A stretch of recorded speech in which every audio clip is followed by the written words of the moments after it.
It's the first time for me in Buenos Aires, so really excited, yeah.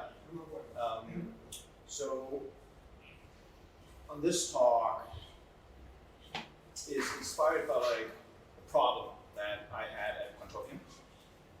And that I realized that this problem is actually way more common in data science, and it's not often really talked about enough. So what I'm going to do now, or for this talk, is I thought I'd just like talk about like that type of problem and then of course what the solution is. So then we're going to talk more about Bayesian statistics. So as you all know, data science is hard, right? Or maybe those of you in software engineering, if you don't move into data science, it is difficult. And it's difficult for various reasons. Few of them are that, well, to start doing anything, you have to first get the data. And that sounds easy, but it's really, really hard. It's going to be scattered across all different databases, CSV files, everything is mislabeled, it's a huge pain. So, but you're motivated, so you do it, you get the data, and then, of course, you clean the data, you do exploratory data analysis. That can also take a long time. You come up with ideas, you find that like everything you wanted to do is not working. But maybe then you sort of hone in on something and you come up with an idea for a model, you build and validate that model on the data, right? And that is also really difficult work. It requires a lot of tooling, a lot of experimentation, a lot of skill.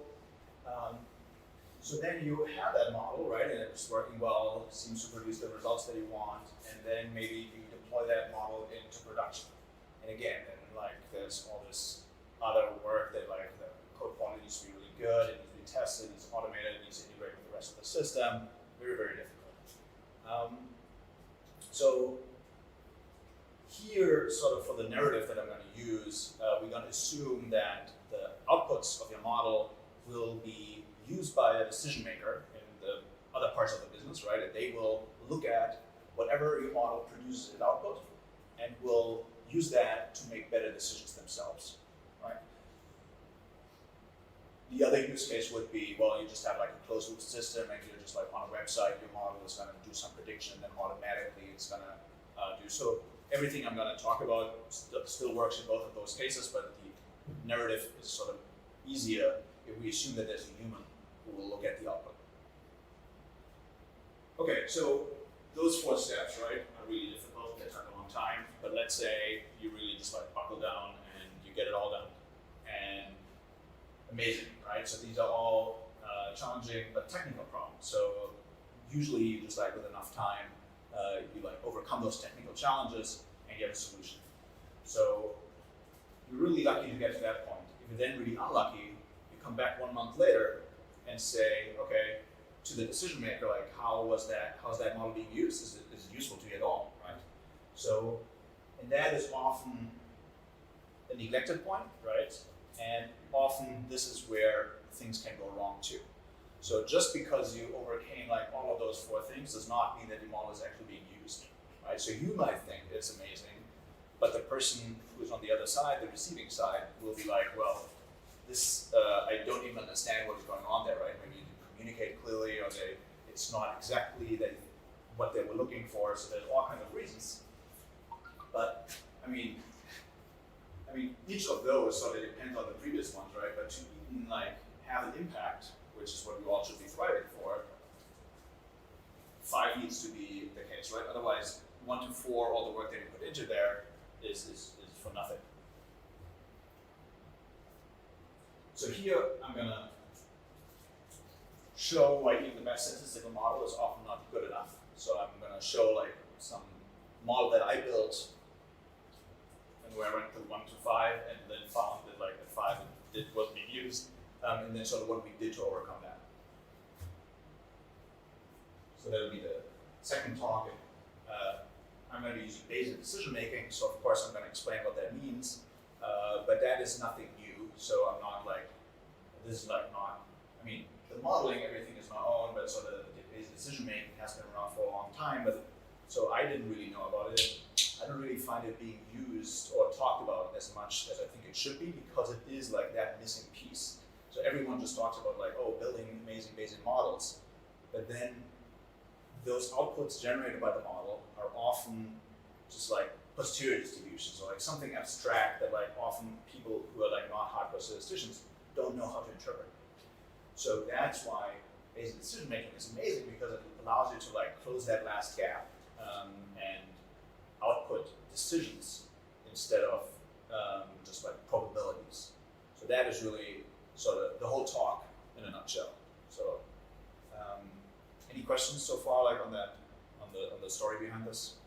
Feel free, like, because we're a small group, I think we can just like sort of make this more interactive. So the problem that I applied these methods to come from my work at Quantopian. And so I'm just going to explain to you what Quantopian is, the algorithmic trading platform. And if you go to the website, you will find a Jupyter notebook with 14 years of finance data. So you can just directly go in and like you find all kinds of tutorials and start importing our own libraries like pandas and NumPy, and like load in finance data and start just exploring, right? So it's great to learn data science. It's also great to learn quant finance, and it's great to combine the two to maybe find interesting predictive signals in the stock market. And once you have that, well, you have something that's really interesting and very valuable. And if you find that, then we are very interested in talking to you. So you can either submit your idea, your algorithm to the contest that we're running and win a cash prize, or we will ask you to license your algorithm to us, and then we deploy it to our fund. And part of the profits generated by your algorithm will flow back to you. Some of that will flow back to us. Most of it will go back to the investor whose money it was in the first place. But definitely there's like tremendous upside, and there's no downside for you. There's downside for us, because if it ends up not working and losing money, then that's like our and the investor's problem, but it's not your problem.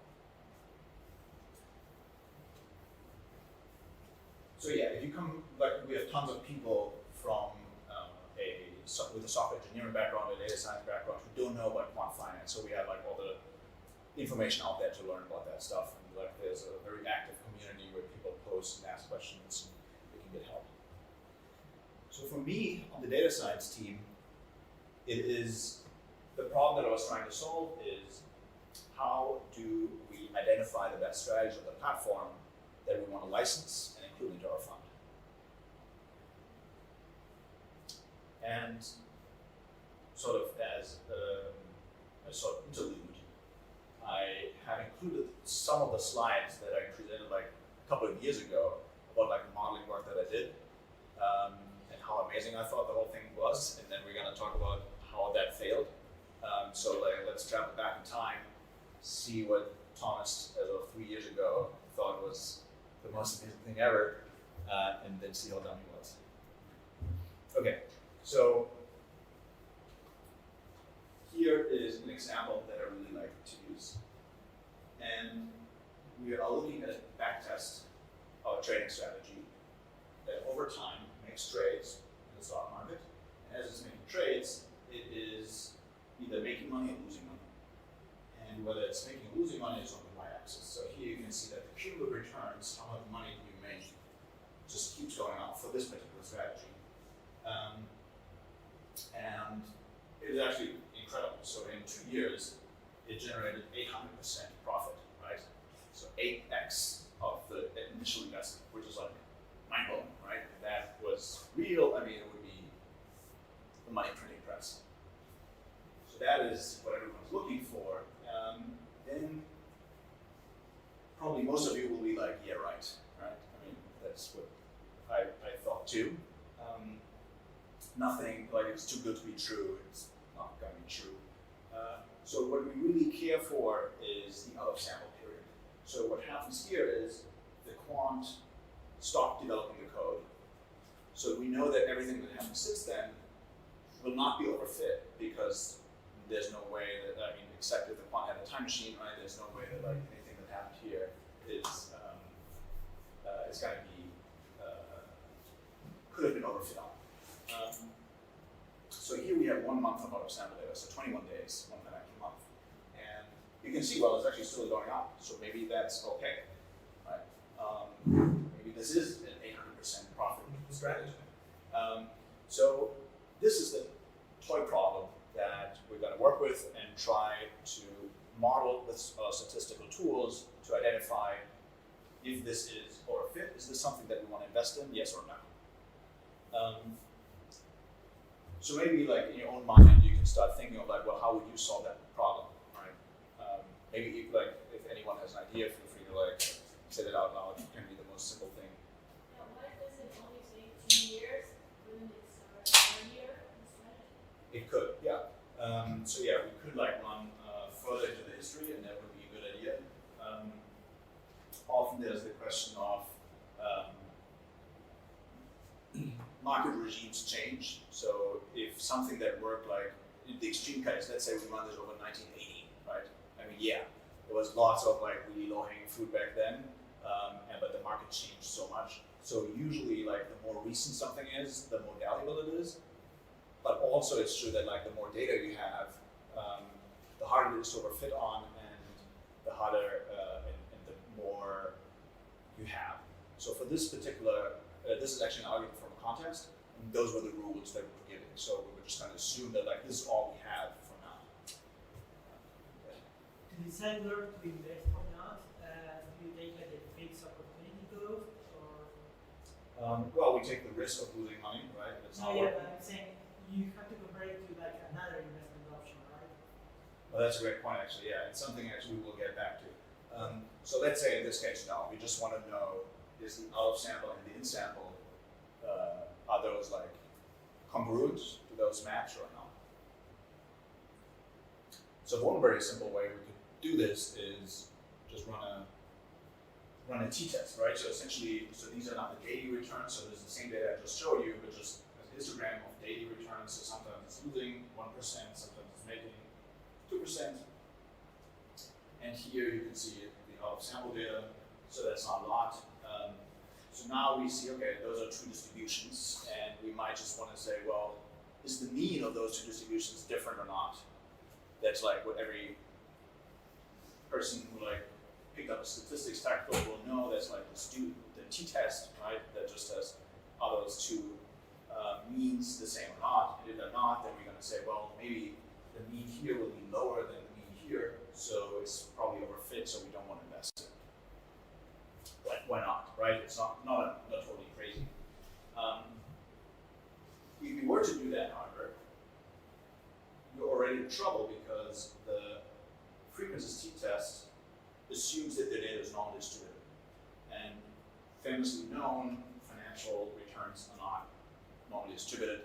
They have heavy tails, right? In 2009, when the market blew up, those events are not captured by a normal distribution, these outlier events, right? And you can already see that here. I mean, there's like, yeah, it's like a distribution that like has very heavy tails.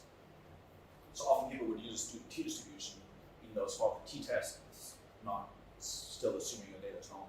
So you would shoot yourself in the foot in this case already by doing that, and then of course you can't trust the output. So, okay, so that is a motivation for using other tools, and one such statistical tool is Bayesian statistics. So as we will progress through the talk, we will talk about like all these different things and how they fit together. So I will come back to this slide and sort of progressively build this up to like keep us like provide a map to guide us. And right now we're just in data land, so I just show you the data. So now I want to like give an introduction to Bayesian modeling, Bayesian statistics, with the most abused example of coin flipping. And the way to think about, or a way to think about Bayesian modeling is in a generative way. So usually I think, if I have a data set, I would think to myself, okay, how was that data set generated? Right? So what are the causal mechanisms that drive the data that I have observed? In the example of a coin flip, right, the data we observe are coin flips, and there is an underlying process that generated those coin flips. That underlying process is, of course, the coin. The coin has a certain probability of whether it comes up heads or tails. It's a fair coin, it's gonna be 50%, but let's assume we don't know that, right? So I just gonna like take a coin out of my pocket, start flipping, and you guys will want we generate 6 flips, and you tell me what the probability is of that coming up heads.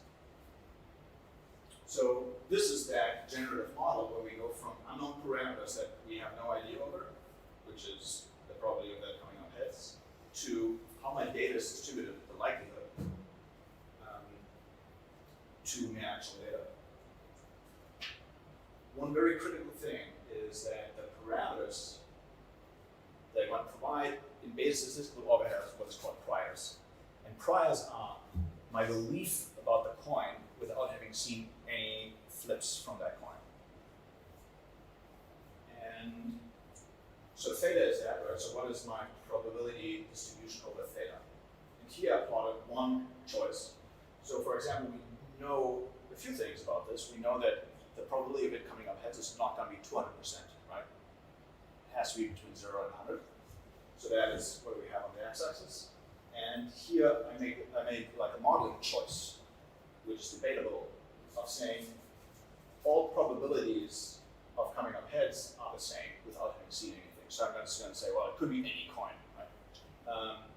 Now, of course, you might have seen many coins, and you will think that they're all going to be fairly fair. So a more realistic prior would be like something that's very, very narrowly focused on 50% or maybe tilted in some way. But this is just for illustrative purposes, of course. So then we have the likelihood function. In this case, this is a Bernoulli function. So there's given I have a certain theta value, what's the probability of having observed data x? And then we have data x. And let's say this is what we observed, heads, tails, tails, heads, 3 times tails. This basically concludes that generative process, right? So we go from hidden causes to how our data was generated. But of course, that's not really the problem we're trying to solve, right? We're trying to say, well, I already have my data. What is going to be my belief in this parameter, right? So I'm saying belief rather than value because we're not going to work with single point values, so we're working with distributions. So that we're talking about like beliefs and values. So we have to invert this model, and the way to invert this model is Bayes formula. That's all it really is.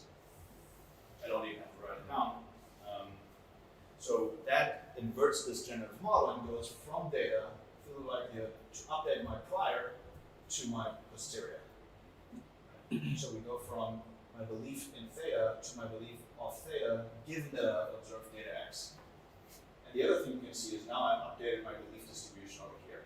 So this is not like a flat line anymore, rather now I update my belief, so I have more belief that the probability of coming up heads is going to be, well, in this range, right, between 0 and like 60% most likely, but it's not going to be 80%, it's not going to be 100%. That's intuitive, right, because like we can exclude like very high probability values, so this is all that is saying, because we did have more tails than heads. And of course, I mean, you might say, well, but I think it's going to be 50%, but we didn't include that in the model, right? So the model just didn't know anything about coins and was just completely flat. So just going back one thing, so like see the change, right? So this is updating our belief. So we don't have any belief, we see data, we update our belief, and this is our new belief. Any questions on that? So then, probabilistic programming is cool because it allows us to automate this whole process and sort of build software to do this, right? Usually, what I just showed you, you would stand in front of a whiteboard and like derive all the equations. And for this example, the equations just like magically work out. But for any more interesting model that you want to build, it just doesn't. So it can't be solved analytically. So that's why you want to approximate. And probabilistic programming is the combination of allowing you to specify your models in computer code and automatic inference of that model, that inverted process that gives you posteriors, with algorithms like Markov chain Monte Carlo. So those just give you the posterior without you having to do any of the math work. And for me, being a lazy person, that's what I like. Okay, so let's go back to the original problem of the financial returns and build a model for that. And we're going to build a really simple model where we could just say, okay, the likelihood function of my data, right, before we said, well, it's not normal. So one other choice we can take is the student t distribution. And that probabilistic distribution is different because it has a parameter that controls how much mass there is in the tails. So we can actually model these outlier events with a separate parameter. So our distribution has now three parameters. It has the mean, it has a standard deviation or volatility, and it has a parameter for the tails. So like a normal distribution with one extra parameter. And then we have all this data. So how would we build that model? Okay, so now we have data, we have a model, and we're going to use PyMC3 to build that model in computer code. So PyMC3 is such a probabilistic programming framework. It's free and open source software and allows you to specify arbitrary models, right? So the one that I showed you, we can easily write down as we will see. But really the underlying story that I want to sell here is like you can use this for whatever problem you care about, right? None of you, I think, are in finance, so you have your own problems, right, and your own data that you are trying to model, and PyMC3 can do all of that. So you can build very targeted custom models to solve your problems and then get posteriors and inference with them. We try to have very intuitive model specification syntax where from a statistical definition of a model you can very easily go to computer code, and we have what I like to call the inference button, where we try to make that inference process, which can be a bit hairy, but we try to make that as automatic and simple as possible, so we really just need to hit like a button and then it just does the right thing in, I would say, 90% of the cases. In 10% of the cases where things go wrong, it can be really, really difficult to solve that, so I'm not gonna like say it's gonna be amazing every time. But if you fall into those 90%, amazing. The 10%, you're screwed. So there's two types of algorithms. One is arcane intercalate, which is more accurate but also slower. So this is when you want to do statistics. You don't care really about like the exact shape of the posterior distributions, maybe because you have a prediction. You're in a machine learning framework, maybe basic deep learning. You can use variational inference. And the software itself technically is built on top of Phenomena, which is a deep learning library, which is similar to TensorFlow, or PyTorch. It's actually the first one out there.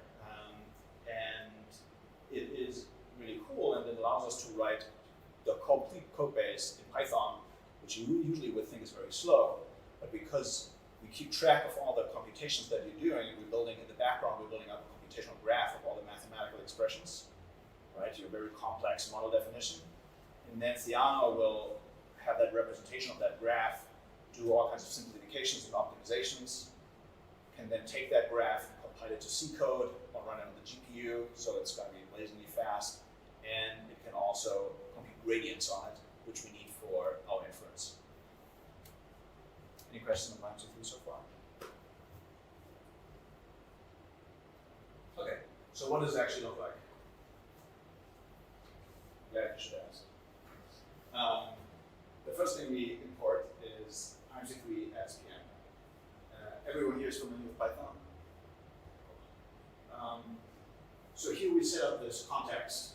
You don't actually need to worry about this part, it's boilerplate. All this does is it instantiates this model and binds it to this variable. And then everything that happens indented under here is going to be kept track on in this model object. So it's really just for bookkeeping. The interesting part is what happens below that line, where we now just specify the model very similar to what I just showed you, where we start with parameters. We have 3 parameters, and then the priors. What do I believe likely values of my parameters to be without having seen any data? And this is often like some of a contentious point where people are like, well, but you are like cheating, right? Because you're like injecting knowledge into your model, and modeling should be objective. To which my answer would be, modeling is never objective. It is always subjective. You cannot make analysis without making assumptions. It's just, we are philosophers, so I hope you're got my back here. You always make assumptions. Here, we are just explicit about the assumptions. Moreover, we do have a lot of information, right, about the model that we're building. We might have expert knowledge. We know that like certain things are just impossible physically, statistically, so we can include that here, and we do. So we know, for example, that the mean of the returns, of financial returns, won't be 100% a day. It also won't be minus 100% a day. It will be very close to zero because the stock market is extremely hard to beat, and we just know that like this is gonna be the case. So we have a null distribution that is centered around zero with a somewhat small standard deviation. Actually, that should be even smaller. We know that the mean is gonna be really tiny. We just like razor thin margins that we're operating with, but nonetheless, this is what I said here. About the volatility, well, we know that it's not gonna be negative. So we're not gonna choose a null distribution, we're gonna choose a half null distribution. It's just a null distribution where you chop off the negative part, and we get that as standard deviation. And for the tail parameter, I know that like that, the larger the tail parameter gets, the more normal, the less mass there's in the tail, so that 2 distribution. And so I know that this like can take on larger values. So those are the priors and parameters that we specify. Next, we have to define our likelihood function. And here, we're going to use, as we said before, the student t distribution. Go ahead. So I want to ask you about this prior thing. Yes, of course, you always make assumptions. Also, the student t is another assumption that you're making. Yeah. But I wanted to know if changing those priors affects the outputs very much. Like, do you usually test that? If you start with another priors, what happens, and does it vary a lot? Yes, you should, and it will depend. So sometimes the priors, like if you have a lot of data, often it is said, the data easily overwhelms the prior. Yeah. So if you have like a pretty wide priors and you have a lot of data, that probably won't matter that much. But if you have little data, as we do here, if you have a very complex model, it will matter a lot. And you should check those things. So usually those models don't just like fall from the sky, but there's like an iterative process where you like start building it, you run all kinds of checks. Does it even explain the data? And then you're like, oh, no, this doesn't work. I wonder why. And then you're like, oh, okay, maybe like because the mean parameters like can't be that big even, so I'm just gonna place the priors. So it's like, iterative process. And what is interesting as well is once you start doing this, like all of those concerns of like the prior being too powerful completely go out the window, because it's really, the model is like trying to tell you something, it's what it feels like subjectively, but like if it goes wrong, it is because you made the wrong assumptions often. So you learn something in that process of doing it, and you're uncovering knowledge about the problem that you didn't know you had, right? So because if I know that like the model output does not make sense, then I know more about the problem than I've told the model, right?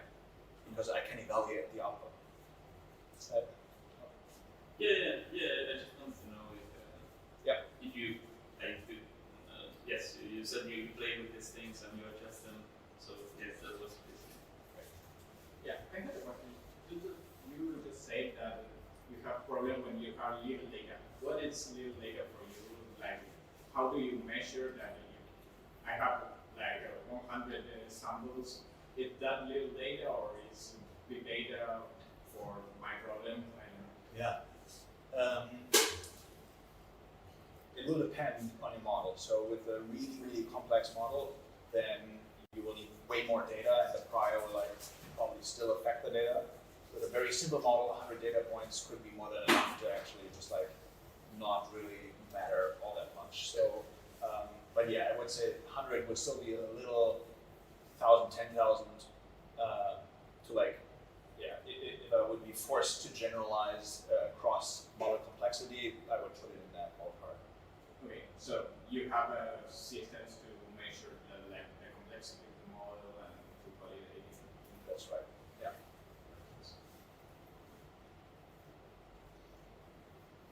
Okay, so now we have a likelihood function, and this is where we connect our model to our data. So we have a student Q distribution, but actually, like this is just a distribution like here, right? So what makes this the likelihood function and this into a prior? The difference is that here we are specifying the observed keyword argument, and we're passing in the NumPy array of the daily returns that we have. So this tells PyMC3 this is not a prior distribution. This is a likelihood function, and you can use this to infer these, right? And here we are tying it together. So we have the mean of the student T distribution comes from our mean returns parameter, and so on and so forth, right? So this is what ties the whole thing together, connects my parameters, my likelihood to my data. So when I execute this, nothing happens. It just sort of builds the model statically, but there's no inference being done. To do that, we have to hit the inference button, which is what we're going to do now. Well, now. So we just call p.sample, and we all worked really hard on that it's just p.sample and not instantiate the sampler and how many burn-in do you want, like all that stuff. So it has very reasonable default values that will just give you a trace object that has the samples from a posterior, so that is the approximation that we're going to use, and that is going to be the answers to all of the problems. So that is the full thing to compute this on one set of the returns. So we can run this once for the in-sample returns, once for the out-of-sample returns, get our distributions, and then we can work with these distributions and answer the question that we originally wanted to answer, are those two different or not? And one way to do this is to just, okay, so now on our map, we put our data with our model together, run inference to get our posteriors, our leaves, and the parameters after mixing the data. Now we're going to plot those posterior distributions. So usually, right, you never think about distributions. You really think about point values, right? So you fit a model and then you get one mean, right? Or we could just take the mean of that distribution, right, and that will be a number. That's usually what we think about, but we need to shift our perspective a little bit, right? Because that mean value with like 10 digits, I mean, is that really the only value that you think is going to be possible, right? It was like 0.025, could be 0.03, 0.02. You don't know. I mean, you just get a single value. So that's why here we're never talking about single values. We're always talking about distributions over a parameter space. And that is that parameter space on the x-axis, right? So there's all possible values that the mean of the returns could take on. So this is not the distribution of the returns, right? This is the distribution of my parameter of the mean. And on the y-axis, we have my belief in that. So the higher this is, the more strongly do I believe that this value is the true mean of the distribution. So here, for the in-sample data, we actually can rule out a lot of values. So there's another way to think about this, right? So I know that the daily mean returns will not be 1%. I also know that they're probably not going to be negative. They will be like somewhere in that range, given that I have like a fair amount of data for this. And for the out-of-sample, we have a much wider distribution because we have fewer data points, so we can't rule out as much potential mean values as here.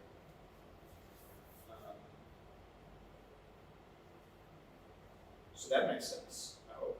And then now we can start answering our original question, right? Because now we have probabilistic distributions, and we can compare these probabilistic distributions to give us, again, probabilities, percentage probabilities that tell me whether this is, whether these are the same or not, whether the mean is the same or not. And you can already see that, like, well, the doesn't look like it, right? It seems like the in-sample mean is way higher than the out-of-sample mean.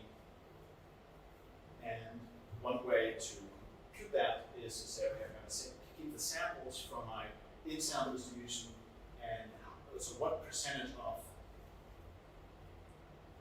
samples from this distribution is larger than this distribution? What's the probability that my in-sample mean is lower than the out-of-sample mean? So that's what we're going to ask. And we just do that. It's like one line in Python, given the samples I have, and I get a single answer, which is 3.34%. So that is the probability that this distribution, or that this value is actually on the right side of this value, so that the out-of-sample is better than the in-sample, that it's thus not overfit in our assumption. So amazing, right? Seems like we built our own statistical test here, right? This is and this is actually quite different from a p-value, just like statistically, frequentist p-value is actually the thing that you want often in frequentist statistics, but don't get. So this is like a real deal, the real answer to our problems. Yeah, so we can do that and get answers that way. We can also do something different, which will become relevant more later on, which is generate predictions from our model, right? So we could also just say, okay, fit the model to the in-sample data. Actually, so before, are there any questions on just the probability that we got here? So there's sort of one pinpoint now, and we're going to move on to the next point just to make that distinction clearer. So now we're just going to move on, talk about something different, which is predictions. So we could say we have our model of the in-sample returns, and now we're just going to ask the model to dream the future. What do you think is going to happen given the in-sample data you've seen? And then we can compare what the model dreamed of the future with the actual future and compare the two, right? And then see, does that match or not? So this is what we show here is, first we estimate the model, then we generate new returns from that model. That's the dreaming part. And that dreaming part, of course, takes the uncertainty into account. So it will choose a mean parameter value from the posterior, generate data, take a different mean value, sample from the posterior, generate more of them. So if I have very few data sets, very few data points in my sample, I will generate all kinds of futures because I don't know what the true mean is. If I have infinite amount of data, I know exactly what the mean is, and the predictions will be much more narrow. Okay. So here, going back to the very first part of the cumulative returns, so now we are just zoomed into that upper right quadrant on the end of the in-sample period at 800%, right? So this is how the backtest was. And then here we're going to start dreaming of the future and then just plotting the density of all those. So there's many individual returns paths that sort of squiggle along here, right? And then I'm just going to say, okay, most of the return paths are this area, some of them are here, and few of them are here, outside of that. So I know sort of what to expect of the future, and here I'm showing the actual path. So you can see already, then it tells us the same thing, that it doesn't seem to match what the model thinks, given what it has learned from the data. So those are good. So remember, we're still sort of in the past here, right? The talk I gave 3 years ago, 5 years ago actually. So then it all accumulated to this, to the fireworks, but okay, we actually, the strategy that I just showed you, back then the contest we ran worked in such a way that we deployed $100,000 to the strategy and all the profits would be kept by the author. Now it works totally different, but it won the contest, right? Because the backtest was just so incredibly mind-blowing and I was scoring, so it was cheated in this way. But it did allow us to see what actually happened then. And not quite so good. So once we blow the money, as it always happens, right? It just kept bleeding money, and this is where we turned it off. So yeah. And then so the punchline as well with the statistical methods that I just showed you, we can get these answers quicker, and we wouldn't even have gotten light with it, that was sort of that talk.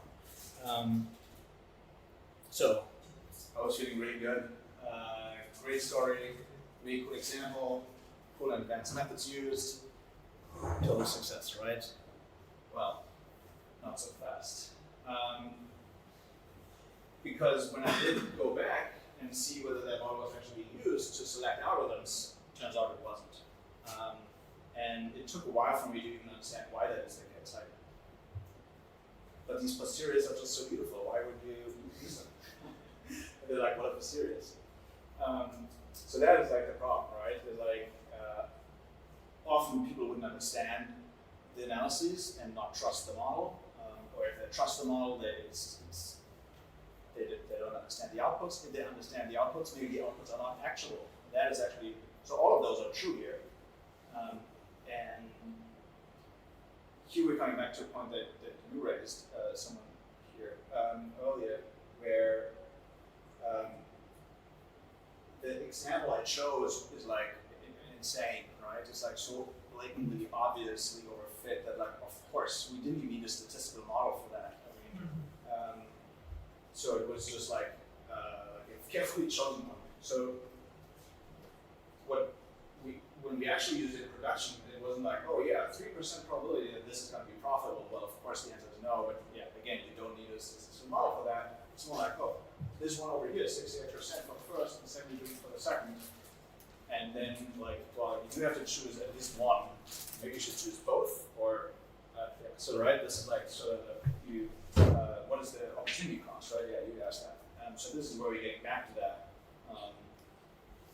and that is the actual problem that is being solved, and would not like none of my work really helped with that, right? It just like gave you probabilities, and you're like, okay, I guess this is just not useful to me. So now let's move to more realistic examples, which are not like as carefully chosen. So these are 16 strategies that were pre-filtered, cumulative returns of 16 strategies that were pre-filtered from all kinds of criteria. And now we want to solve the actual problem, which is, okay, these are the 16 that we have available. Which of those should we pick? We have to pick some. And how should we weight them, right? The out of samples start somewhere around here. And you can see, well, some of them like have really great back tests, and then maybe the out of sample isn't so great, or some of them maybe, yeah, this one seems maybe or a fit, I don't know. Some of them that don't do quite as well early on, but then like do well in the back test, some of them that seem pretty good. So you can already see like, it's difficult, right? I mean, there's nothing in there where like, oh, perfect, it's just a straight line. Of course I'm gonna take this, right? It all sucks. So what are we gonna do? So of course we can still run that model, right? And just to like further illustrate why that didn't make any sense. So this is the posteriors of that mean, right? And you can see like for a lot of the strategies, like the posteriors here are just on top of each other, and just this one here where it's like more obvious that it doesn't make any sense. But before I showed you like the output of the model, which was just that single probability value, and here, by the way, I don't know why I themed these like Futurama, but like I just named the variables, whatever. So here I'm plotting that same thing from that graph I had with the two posterior distributions, right? And where we said, okay, what's the probability that this distribution is larger than that distribution, and that was a single probability value. So that's what I'm plotting here now for all 16 strategies. So here's like very likely that this is gonna that the model thinks this is gonna work, and here's like, well, it's a coin flip. We don't really know. So this is still the old model, just applied on all 16, and just further illustrating why this does not work. I mean, yeah, how do you decide which to pick? Maybe you say, oh, like here's a, well, before I even seen this, right, you would probably say, okay, statisticians always take 5%, so above 95% is when we're going to pick and say we turn an algorithm on, but then none of those actually reach 95%, so we don't turn anything on. That doesn't make any sense. Maybe we've first look at this and then say, okay, like, oh, these are in a nice range, so let's take these. But of course, we don't know. Could have been just these, or what if we just had these available to us, right? So we just, yeah, I think you get the point. It doesn't really make the problem much simpler. All I know is my okay, so luckily we found a solution. And I am very happy with that solution. So I think this is a really amazing tool, and it really closes the gap of making any statistical model relevant in practice and have an impact on the business. And it's called Bayesian decision making, has been around forever, but maybe it's still new to some people. Or at least the way you can use it to solve problems is kind of new. So, right, one of the problems is the output of the model. We just output posteriors or probabilities. No one knows how to really use those. So instead what we're going to do is we're going to not output probabilities, we're going to output decisions. We're actually going to solve the problem that we're actually trying to solve and close the, walk the last mile of the problem. And the way we do this, and this is going to be the rest of the talk, is we're going to generate, again, we let the model dream of the future, right? We generate all kinds of possible future scenarios, and then we define, okay, what are outcomes that we prefer, and which are outcomes that we don't prefer. So obviously, in our setting, we prefer making money, and we don't prefer losing money. So that will be incorporated into our function, and then we can apply an optimizer and say, okay, given all these future scenarios, what is the action I should take to give me the best possible outcome across all these different scenarios? I'm going to repeat that a couple of times now. Okay, so back to our map. Data model, generate out posteriors. With that, we can generate predictions. And now what we're going to do is we're going to take these predictions. We're going to define a loss function, which says, I like this, I don't like this. We're going to run an optimizer to give us the action, the decision that is minimizing our loss function. Just giving me the best action to take to give me the least worst outcome, i.e. the best outcome. So the first step is creating predictions. I already showed you this before with that cone, right? So now, instead of a cone, I'm actually showing you each individual dream of the future the model will have for each of those items. And you can see, well, first of all, they're noisy. None of them just all go up, right? There's always a chance that it goes down. And one thing to note is that there's two reasons why it could go down or up. One is that, well, we're not shooting the mean of those parameters, so maybe the mean is actually negative, and a negative mean will generate a downward-facing path more easily, right? So again, this is time, and this is cumulative returns, and we're just going to initiate everything at 0. So this is the out of sample, what the model dreams of the out of sample. So maybe here, for this particular algorithm, it dreamed that the very negative one, it could be either that well, it's possible that the mean is negative, and then that it's a downward-facing path that is more likely under this scenario. Also possible, of course, that the mean was positive, but we just got really unlucky with our draws. So, but there's two types of uncertainty or noise in here. One is the uncertainty we have in our parameters, and the one is just the noise inherent in coming from our likelihood function. Right? So we're generating data from our likelihood function, the t distribution, and that's how this works. But this is a big benefit of this, right? So our future predictions include uncertainty as well. So now we're going to talk about the loss function, which links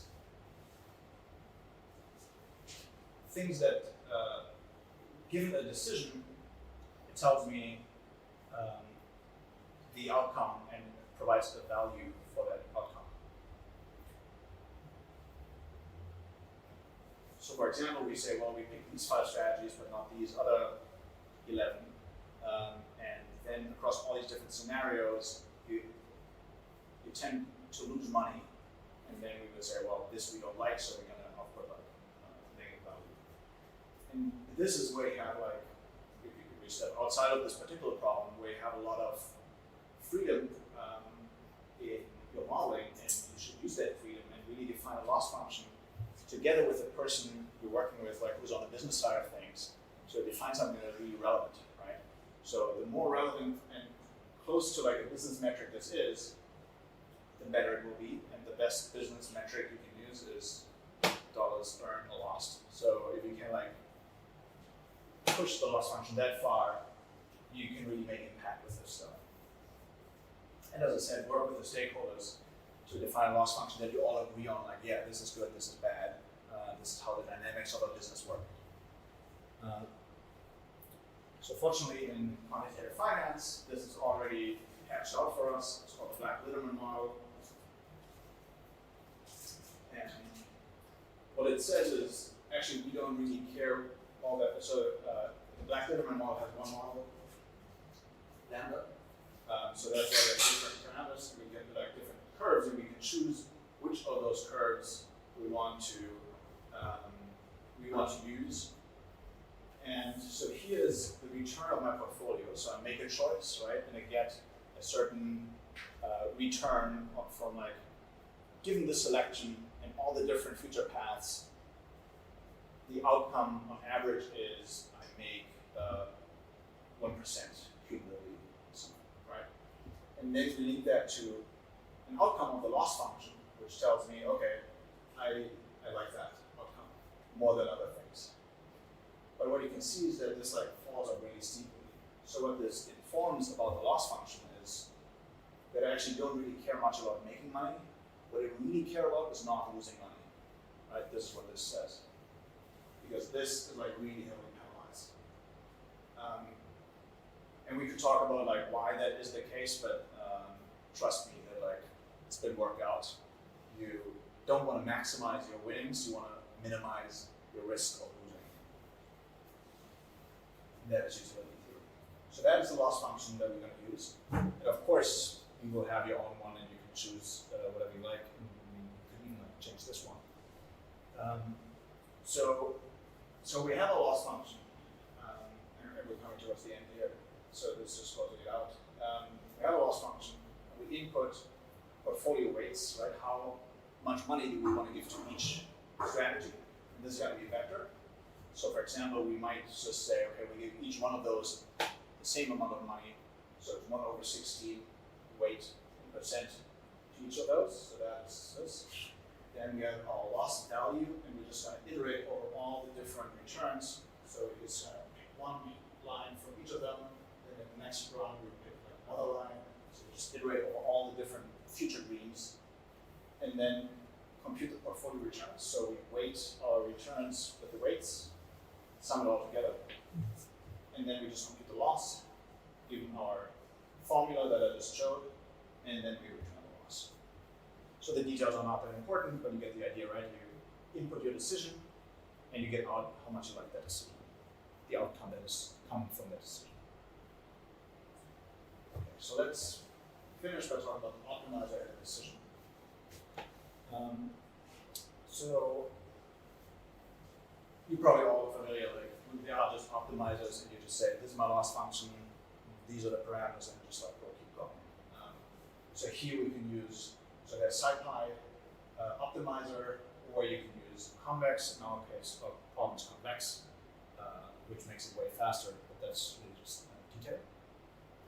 And here is the output of that result. So this is the decision now that the optimizer deemed optimal under all these different future scenarios. Of course, those future scenarios depend on what the model learned about the past, right?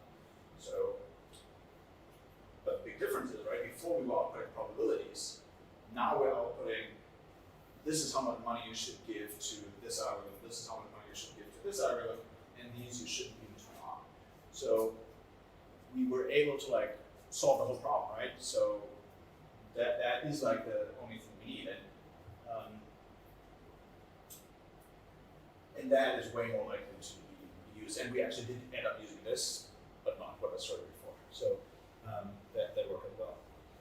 So some of the benefits here is, well, this like try to hammer home many times. This is really the main point of this whole talk. We don't just solve, so we don't just solve the selection, but also the allocation problem. So two things at once. It's immediately actionable. If the output does not make sense, right? So now we have something I can communicate with the stakeholder about, right? Where they would go back to me and say, well, actually, that decision that your model is making is completely senseless. And then I can go back and look at the model. Why did the model make that decision? And maybe it alerts me to a problem in the model with some bad assumptions or whatever. Or maybe the loss function is not the right one. Or maybe you learned something about the problem. But it allows you to communicate your results much better to other people than you could just talk about posteriors, right? Because no one understands that shit. Okay, and as we only need to generate data, we can actually improve the model and get better answers, right? So this whole map that I showed you is intact, right? And we started with a very simple model there. But now I can just like keep iterating on the model, and the answers at the end will just keep getting better and better as we incorporate more and more structure on the model. And that's exactly what we did. So the final model we actually ended up using is like insane. It's like the most incredible model that I ever worked on. And I'm not tooting my own horn because Adrian Zebel is the one who like really killed this project. So there's like all these different things going on with these returns, right? So this is the returns of the strategy over time.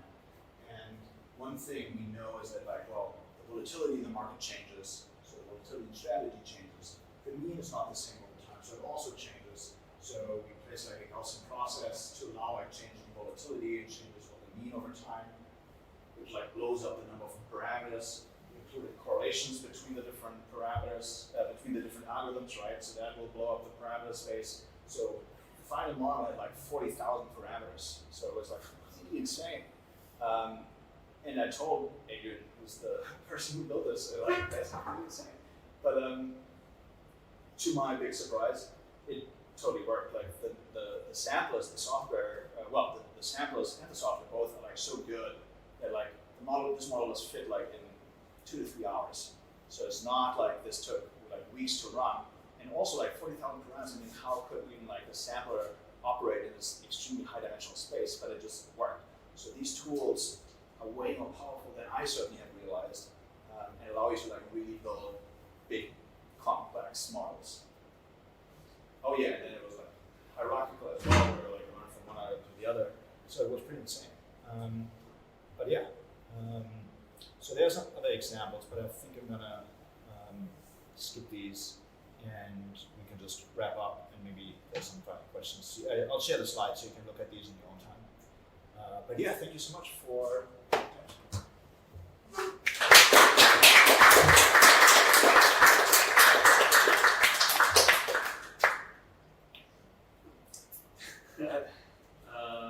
well, thank you for the talk. It was really entertaining and interesting.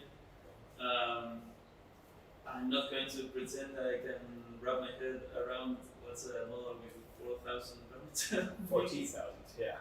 Neither can I. No, right? man. That's too much. It's too much. But one thing that I wanted to ask you is, it was really interesting like the final product that you show like the portfolio allocation. Like that is what the output of the model, and it shows like a very skewed distribution, like a lot of money to a single algorithm.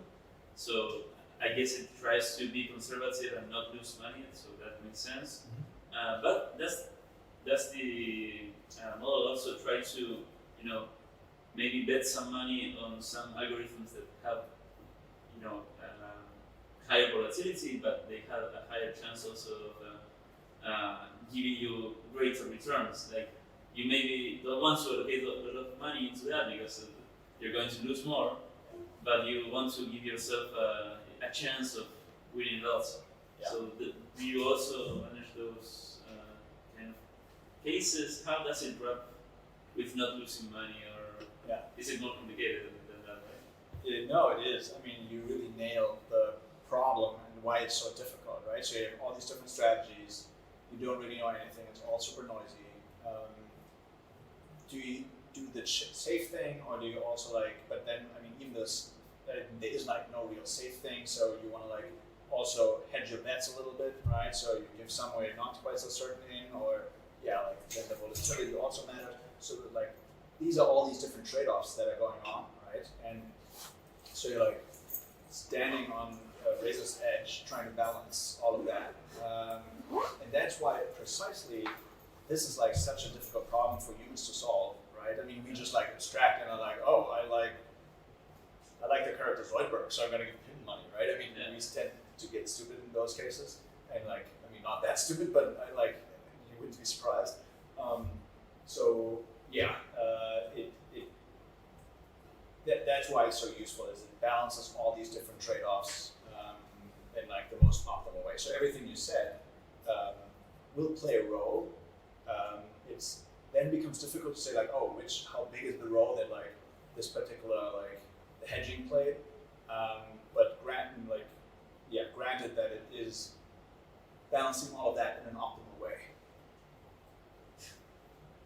Yeah, for me it's very difficult to think about like you get lost immediately. Right. I mean, exactly. Yeah, that's kind of the point. I mean, me too. Like I would guess, like for instance, allocating something to a very risky algorithm would make sense, but also like you don't want to have a very safe algorithm that cumulatively earns quite a bit, but then it gets all lost by the risky one. So that would make sense. So you want to cover those cases, but also you want to give yourself a chance. Like, I don't know. No, exactly. I mean, yeah, that's why it's so impossible, and that's why it's so useful to have like these powerful and principled statistical methods to solve these problems, which I can solve myself. So I can come up with principles in a model, right? That like, oh yeah, this is the type of problem that I want to solve, but I can't solve it myself. So I'm just gonna let like the computer do it. Any other questions? Thank you.